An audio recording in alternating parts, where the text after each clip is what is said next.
Во делот на изјавата на господинот Зоран Заев во врска со премиерот, прво, не е долично тој некого, воопшто, вклучително и мене да не нарекува криминалци, кога човекот е аболициран за 8 милиони евра криминал. Ако тој е толку чесен, зашто не отиде и да ја покаже неговата невиност пред судот? Туку чекаше неговиот папа, Бранко Црвенковски, да го аболицира и сега тој, замислете, човек аболициран за криминал, да зборува за другите дека се криминалци. Мислам срамот.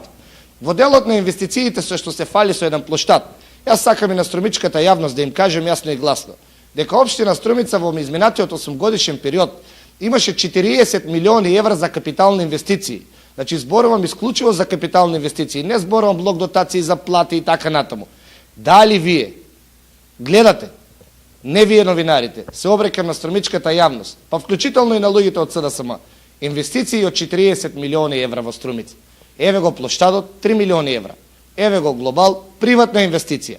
Палмите 10.000 евра. Каде се другите 37 милиони евра? По 3 пати поставување и вадење на бекатон плочки, по 3 пати раскупување на еднисти улици.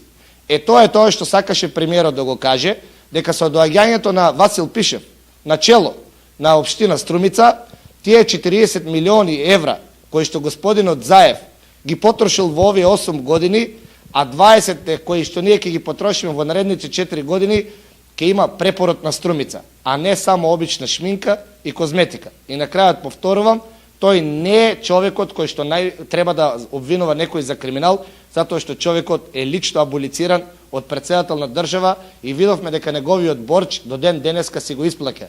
Тој ги остави струмичени. Тој ја остави општината. Тој ги остави неговите луѓе само и само да може да се го врати борчот спрема Зоран Заев, спрема Бранко Црвенковски, се извинул.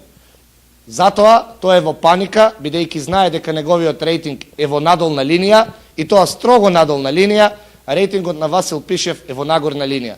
И затоа на 24 март граѓаните ќе му пресудат.